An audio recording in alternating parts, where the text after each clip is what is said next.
ফ্যামিলিতে কেউ না কেউ একজন দক্ষশীল মানুষ থাকে, আর সেটা যে কোনো কাজেরই হয়। তো হ্যালো এভরিওয়ান, আসসালামু আলাইকুম, welcome to my another video. আশা করি সকলেই ভালো আছেন। নতুন বছর উপলক্ষে মা সবাইকে মজাদার চিকেন বিরিয়ানি রান্না করে খাওয়ালো। আমার মা হচ্ছে বিরিয়ানি রান্না করার আসল রাঁধুনি আমাদের ফ্যামিলির ভিতরে, কারণ আমার মায়ের মতো কেউ এভাবে বিরিয়ানি রান্না করতে পারে আমাদের ফ্যামিলির। তাই আমার মায়ের হাতে বিরিয়ানিটা অনেক বেশি পছন্দ করে সবাই। বাবুচিতের মতোই কিন্তু মা অনেক ভালো করে বিরিয়ানি রান্না করতে পারে। আর আমাদের ফ্যামিলিতে কারোর কোনো অনুষ্ঠান হলো ছোটখাটো, তাহলে আমার মাকেই বলে বিরিয়ানি রান্না করে দিতে। আর মাও 10-20 কেজি চাউল অনায়াসে সুন্দর করে রান্না করে দিতে পারে। তো প্রথমেই মা বিরিয়ানির জন্য মাংসগুলোকে আগে রান্না করবে। প্রথমে তেল, পেঁয়াজ আর শুকনা মশলাগুলো দিয়ে দিল, তেজপাতা, দারচিনি, এলাচগুলো, এগুলো দিয়ে একটু ভালো করে নেড়ে চেড়ে পেঁয়াজটাকে একটু সিদ্ধ করে নেবে। আর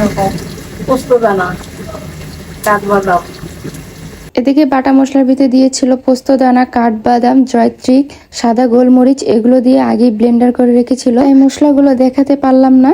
মশলাগুলো দিয়ে একটু ভালো করে নেড়ে চেড়ে নিল। তারপর দিয়ে দিল ধনিয়ার গুঁড়া, গরম মশলার গুঁড়া আর লাল শুকনো মরিচের গুঁড়ো, এগুলো দিয়ে ভালো করে মশলাগুলো কষিয়ে নিই। লাল মরিচের গুঁড়ো দিলে বিরিয়ানির কালারটা একটু সুন্দর আসে। অনেকে আবার জর্দা রঙও দিয়ে থাকে কালার আসার জন্য, কিন্তু মা সবসময় শুকনো মরিচের গুঁড়োই দিয়ে দেয়। এটাতে খুব সুন্দর একটা কালার হয়ে যায় বিরিয়ানি। মশলাগুলো কষিয়ে নেওয়ার পর আবার মা আদা বাটা, রসুন বাটা আর লবণ দিয়ে দিল। তো এগুলো দিয়ে আবার একটু ভালো করে কষিয়ে নেবে। মশলাগুলো কষিয়ে নেওয়ার পর তেলটা একটু উপরে আসলেই তখনই মা মাংসগুলো দিয়ে দিবে। তো মাংস দেওয়ার আগে মা টক দইটা দিয়ে দিল। তো টক দই নামাতে ভুলে গিয়েছিল ফ্রিজের, তাই বরফটাই দিয়ে দিল, কারণ এটা গলতে অনেকটা সময় লাগবে। তারপরে যে মাংসগুলো দিয়ে ভালো করে কষিয়ে নেবে। আর মাংসতে কোনো পানি দিবে না, মাংস থেকে যে পানিটা বের হবে সেটা দিয়ে আর কি মাংসটা সিদ্ধ হয়ে যাবে, তাই আর পানি দিবে না মাংসতে। তো মাংসগুলো ভালো করে মশলার সাথে মিশিয়ে কাঁচামরিচ দিয়ে ঢেকে দিবে সিদ্ধ হওয়ার জন্য।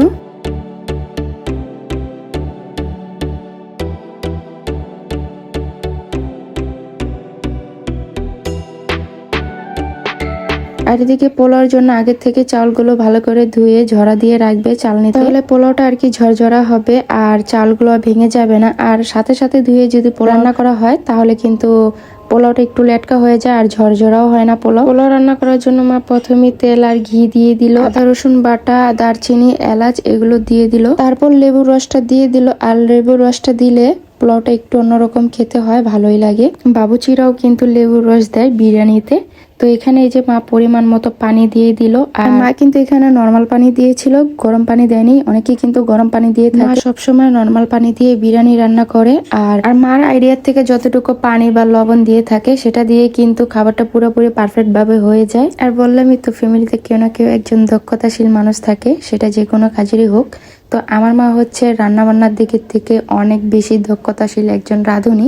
আমার মা যে কোনো খাবারে অনেক ভালো করে রান্না করতে পারে, আর তার হাতের খাবারগুলো কিন্তু অনেক বেশি টেস্ট হয় যে কোনো খাবার। এদিকে পানি ফুটে আসার পর মা চালগুলো দিয়ে দিল, আর আগে থেকে সিদ্ধ করা সিমি মটরগুলোও দিয়ে দিল, আর কিশমিশগুলো দিয়ে দিল। আর এদিকে নর্মাল পানির সাথে ফাঁকি দুধ গুলিয়ে তারপর দিয়ে দিল। চাইলে আপনারা প্যাকেটে থাকা লিকুইড দুধগুলো দিয়ে দিতে পারেন। বিরিয়ানি বা সাদা পোলাওতে দুধ দিয়ে দিলে কিন্তু খেতেও বেশি ভালো লাগে আর ঘ্রাণটা অন্যরকম আসে। এদিকে চালটা হালকা সিদ্ধ হওয়ার পর পানি একটু শুকিয়ে আসার পর মা এই যে মাংসগুলো দিয়ে দিল আগে থেকে রান্না করা, সাথে রাঁধুনির বিরিয়ানির মশলাটা দিয়ে দিল। তো এই বিরিয়ানির মশলাটা দিলে কিন্তু বিরিয়ানির টেস্টটা আরো দ্বিগুণ বেড়ে যায়, খেতেও আরো বেশি ভালো লাগে। তো সবকিছু ভালো করে মিশিয়ে মা বসিয়ে দিবে পুরোপুরি সিদ্ধ হওয়ার জন্য। মোটামুটি অনেকটা সিদ্ধ হওয়ার পরে কিন্তু কেওড়া জলটা দিয়ে দিয়েছিল, সেটা দেখাতে আমি ভুলে গিয়েছি। আর এই যে আমাদের মজাদার বিরিয়ানি রেডি হয়ে গিয়েছে। তো এটা আমরা সবাই মজা করে খাচ্ছিলাম। আপনারা